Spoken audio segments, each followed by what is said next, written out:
学介绍，我们相互认识了，然后我们就慢慢的相处了。现在吧，为什么来到这个节目呢？是我感觉我们相处之间现在发生许多矛盾。他吧，我认为他现在特别娇气，有一点小事儿，他就是跟我就是磨叽不完。就比如说前阶段吧，他做阑尾炎手术，在平常人看来是一个很小的手术，自己就可以去面对。然后我在他做手术之前，我也去到医院去看他，因为我就是在学校比较忙。我是学生会的干部，然后做手术当天我就没有去，他就每天一天说能打8个电话到10个电话，就是这么追问我。最严重的是把我身边的每个朋友就是电话都打个遍找我，让我真的受不了。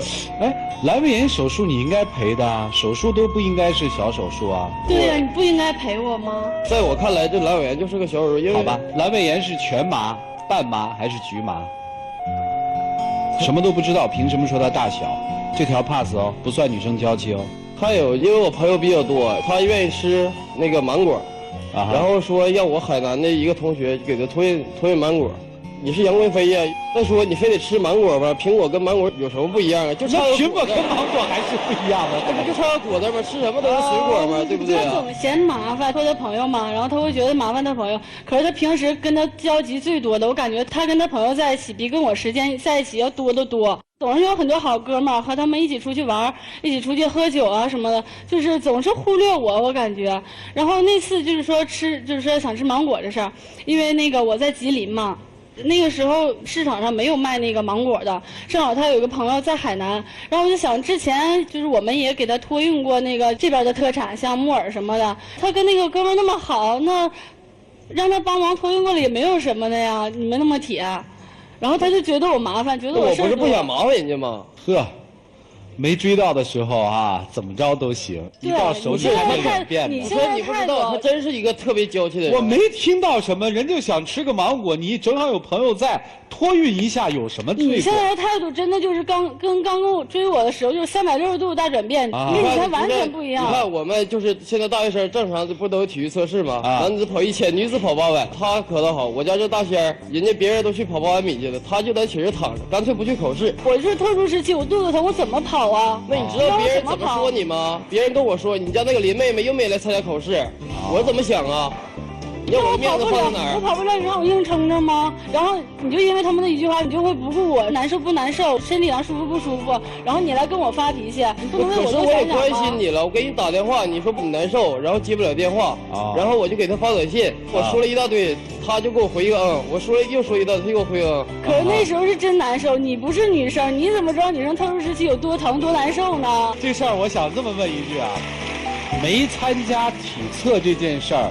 体育老师是怎么说的？体育老师了吗？补测了。对，补测。那体育老师有没有说你娇气啊？没有，体育老师。那这事儿也不能算。可是体育老师没说他就不算，因为人家补测了。那天确实是生理期，这也不算娇气啊。你说他感冒了，不想吃饭，然后我每天我就买饭给他送到寝室楼下，然后我送到寝室楼下也就行了呗。我给打电话，你下来取我。他说不行，我难受，我不能下去。然后我整天我还得买就是好吃的去贿赂他们寝室的就是同学呀，求他们让他们给他带去。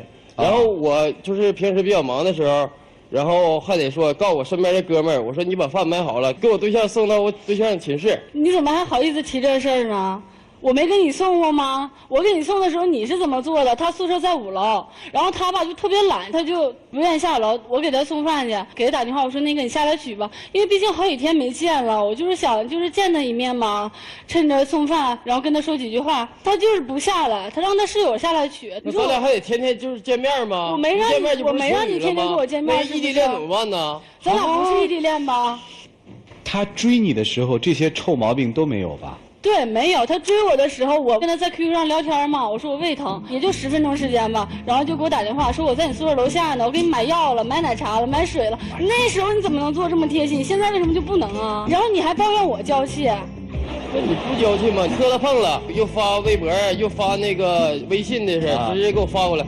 有一天给我发写过来，给我吓一跳。那次是因为摔了嘛，把这个胳膊就摔坏了，然后就给他发微信说那个你看我摔坏了哈，他可倒好，一句话都没有，然后一个电话也没有，然后我见他面，我不去找你了吗？我见你面的时候，我给你看我磕着什么，那个我告诉你，我说咱们受伤咱上医院呢，对不对？你是那样说的吗？他语气是这样，都跟你学一下，他说，哎呀摔伤了，那咱上医院呢，用不用上医院呢？就是那种的。我们也是为了关心你嘛。那哪是关心呢？他总是用那种，就是说，我就感觉他就是因为一点小事就整天就是特别娇哒哒的，我真的受不了。我听下来都没有什么原则性的问题啊。还有呢，因为我俩就是相处半年了嘛，我感觉也挺好的。然后就是暑假的时候，我领他就是回我家见一下我父母，吃完晚饭了。然后我说一会儿你把碗刷了吧，小声说的嘛，因为不能让我父母听见。这老人家可好。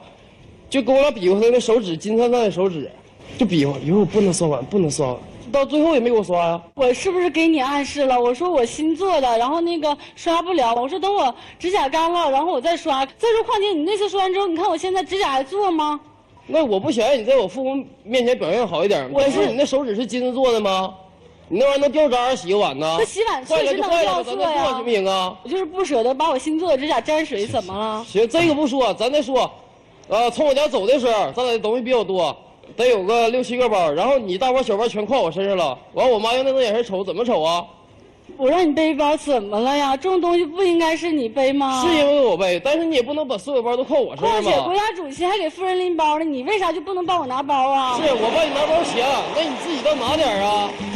我后来看你家人脸色不对，我是不是把包拿过来接过来了？是你接过来了，他就拿了这么点小包，然后化妆品包挎脖上了，然后就走了。他还有个最大的毛病，他是愿意哭，在食堂门前也能哭，在教室门前也能哭，在寝室门前也能哭，怎么哄都哄不好啊。他为什么哭呢？我想问的是，就是他惹我了，因为什么我惹着他了就哭了。那你惹他干嘛呀？我都不知道啊。你不惹我，你不让我委屈，你不让我生气，我能难过能伤心，我能哭吗？不就是因为你整天都忙着你的破工作，跟你的朋友出去吃啊玩啊什么的，然后你不陪我，好几天咱俩在一个学校，为了你吗？为了咱们以后吗？咱们两个在一个学校，然后你好几天不见我，你说你这像样吗？我让你多陪陪我，怎么了呀？问一下这个师兄，你今天来的目的是什么？我就想就是让他只能意识到自己的就是这个缺点吧，就是我不希望他什么事儿都是一点小事啊就娇哒哒的。明白了。今天您来是干嘛呢？我发现他变了呀，他和以前不一样了，他对我的态度完全是不一样了。他不是像以前那么在乎我了，我就不知道为什么。你是不喜欢我了还是怎么着？然后你可以跟我说呀，然后你为什么总是表现出那种不耐烦的呢？你知道我为了你做了什么吗？你知道吗？我不知道，你和我说吗？等会儿你就自己看看。还写在密码箱里，自己一不留神把这个秘密给说出来。他总是不跟我说他心里话。好，接下来我们就来听听4位老师的看法，一起进入听笔测问卷。小新觉得他有点娇气，有点烦。最开始不这样。现在有点变了是吧？对。我有一个特别好的解决方法，小丹，我告诉你，我有一个青年才俊的朋友，高大帅气英俊。工作特别好，而且特别善于关心女生。他就喜欢爱撒娇的女孩，他就喜欢女孩黏着他。有一点事儿，他就跑到女孩身边哄着她。他觉得娇气的女孩最美。哎，小新，我说这个你不会介意吧？反正你也无所谓哈，反正也挺烦的，老闹心了，对吧？兄弟都笑你这事儿，算了，赶快跟他分了。我这是帮你，不是帮他，你知道不？青年才俊在这儿呢，看见了吧？论长相，论啥都挺合适，关键是特别耐心。我发现啊，东北老爷们儿，东北老爷们儿也太大男子主义了吧？刚刚他说那段话的时候，你没听见大家都在鼓掌？女孩那个痛苦的时候，您让她去跑1000米，她1米都跑不了，我告诉你。而且你还希望他在微信上再跟你回复，我觉得他能一声就不错了。有很多女生都晕过去了，你知道那种痛苦吗？你知道吗你还在这儿说呢？我告诉你，今天他妈没在这儿，他妈要在这儿，直接就抽你了。他妈不是已经来了吗？坐那儿了吗？现在越来越像妈了。我就不说啥了，交给未来的他说吧啊。小新呢，我觉得他一直没有意识到一件事情。他交的是女朋友，哦，他一直觉得说他交的是男朋友，所以他那个包也不用提，他那个碗呢也可以这个对吧？都别人在做就行了。所以我觉得，但是我觉得女性她可能也要有一点意识哦，因为其实男性他毕竟是一个雄性的动物。其实当他在追求的时候，他真的会献出了他自己的100%。但是追到了以后，如果你还没有给他一个欲擒故纵的感觉的话，他就会把你当旁边，就会觉得你很烦，就像自己妈一样。所以这个是女生自己要学的。待会儿回去的时候，我帮你提箱，这个箱就不用他提了。还是我提吧。哎，你快拉倒！就是你刚刚那句话，我一直怀恨在心。说苹果跟芒果是一样的，你以为2个果就一样？周群和周迅能是一回事吗？你再给你的女朋友扣一个帽子，你觉得她特别的娇气，对不对？但是实际上你这个女朋友呢，她为什么要娇气呢？你刚才有一句话说的特别对，说到点子上了。你觉得她是装的，那我就想问你，你有没有想过她为什么要装呢？你跟她在一个学校，可是你们要好几天才能见上一面。可是有的时候我真的是特别忙。我没有说你不忙，我要让你理解他为什么要装。其实他刚才已经把答案都告诉你了，我不就想你多关心关心我吗？对不对？可是你就太大大咧咧了。为什么那么多的包要在我身上？为什么你身边我要看见阑尾炎、小手术啊？有什么了不起？对不对？其实不管他了不了得起，关不关心他是你自己的事情。你不要就认为你非常忙，你就有借口不关心。如果你真的想关心他，哎呦，那个发短信的时间、发微信的时间，或者去他们教学楼看一眼的时间还是有的嘛。你是吃定了他，所以你觉得他不会走。但是呢，他吃不定你，他怎么办？他只有装啊，我装的娇气一点，我装的需要你一点，那他认为说你就会留在他身边。所以我现在要说女孩，装什么呢？没必要。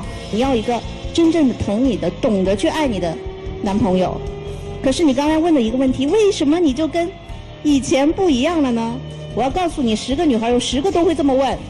刚刚开始谈恋爱的时候，一定是不一样的嘛。我想告诉你一句，就是你可能听上去你会觉得特别遗憾的话。那就别说。可是我还是要说，你所期待的那种一辈子轰轰烈烈的爱情是不存在的。只有你淡定地接受了平常爱情的那颗心，你才可能守得住爱情的天长地久。但是我觉得我还是要跟女生说一句，你刚刚一直在问说，为什么我跟你谈恋爱以后，你却变得不一样？其实不是他变得不一样，是你变得不一样。因为当你在还没有被他追上之前，你是自己独自的那么一个人。但是当你被他追上了以后，你的心变成是他的，你所有东西都是他的，你的生活、你的生命、你的学业全部都是他的。那时候你失去了自己，那所以他当然就会觉得。所以啊，女生千万别随意被追上，咱得撑着。俗话说，上了钩的鱼还要喂饵干什么呀？从这个角度上来说，男人多多少少是有一点过河拆桥、鸟尽弓藏的意思。平心而论，我自认为在这方面算是做的分数算高的，我也不能保证和恋爱初期能做的一样，一定不一样。没有男人可以做到，不能完全做到，是不是？你有心为之，这是2件事。咱做不到，至少气势上要理亏一点，而不像你那样还叉着个腰说他这样说那样。本来就是咱们做的不好，是咱们把别人惯成这样，是咱们在追求别人的时候许下了诺言，说这样去做。那么既然咱们没有做到当初的诺言，我们就应该理亏一点，头低一点。当初人家没有让你那么宠着我呀，是你要这样做的呀，知道吗？知道。所以没有理啊，没有理。但我要跟女生说的是，靠男人的尊宠过一辈子，始终都是个花架。你明明知道不可能每一个男人都像恋爱之初那样去宠爱你，所以有的时候就要接受现实。虽然他是有他的错，可是我从你们的交流过程当中，我也没听出你怎么疼他呀。爱人之间是互相疼的嘛，对吧？他疼你，你也要疼他嘛，这疼来疼去才是一家人嘛。不能像恋爱之初一样每分钟都精彩，但至少要做到每分钟心里都有你。这就是我给你们的建议。老师其实开了很好的药方了，方子在哪儿，能不能做到看自己。接下来的时间属于你们自己，一起进入黄金60秒。这么长时间了，经过1年的相处，然后今天咱们2个来到这个舞台上，我听4位老师的对我的就是忠告吧，我以后我也会多抽出时间陪陪你，我也希望就是你能原谅我之前对你做过的一些事情吧。我快离开学校了，我希望我们可以好好在一起，我希望你给我这次机会。我跟你无理取闹也好，跟你说让你多陪我，然后磨着你也好，不就是因为你大4了，因为有可能下学期你就要出去实习工作了，然后你就不在我身边了，我就想在这有限的时间内你能多陪陪我，现在要求真的没有那么多。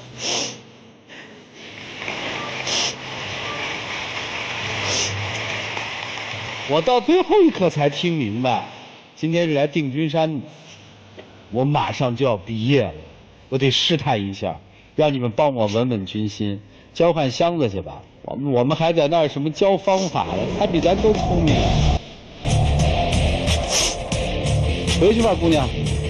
我来。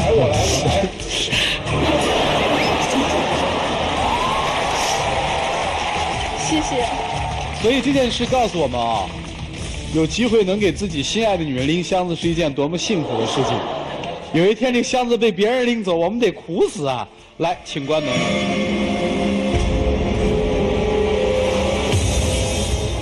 你们看好他们吧，看好是赞成，不看好是反对。来，各位，请选择。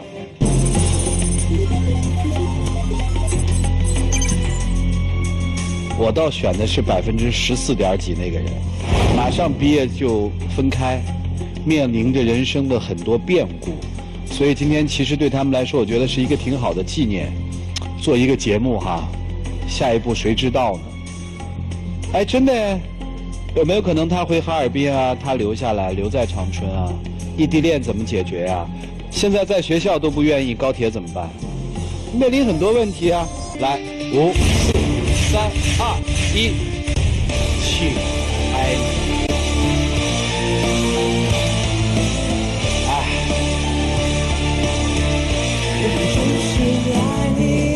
拎箱子也没有用了。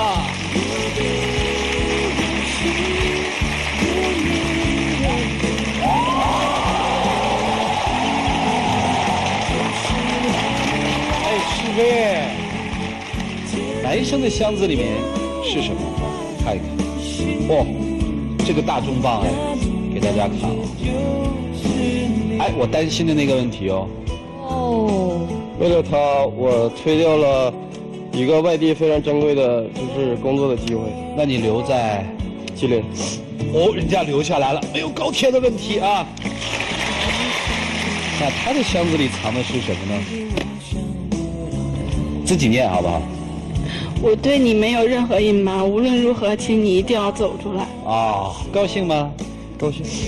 他娇气吗？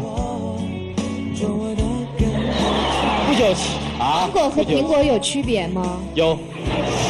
周群和周迅有区别吗？有。哎，你怎么还沉个脸啊？这么大团圆的结局。我一直都这样啊。哦。有的时候乐放在心里。哦。要的是不屑这边老师呢？刚才这老师说话了。哦，你走开就谢了。我跟你讲，真的要小心一点，因为其实你女朋友很漂亮，你不要她外面很多男生抢着要，好不好？反正远离你我就安全了。啊，摆脱不了我了。你上吉林找我吧。怎么着啊？我安排吃饭啊。来，有请小花童。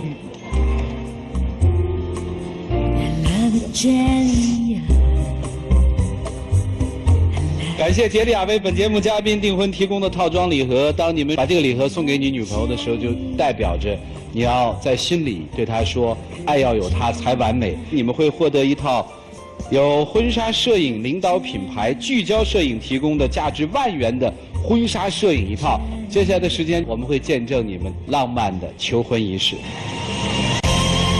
我希望我们能一起走下去，白头到老。拿着啊。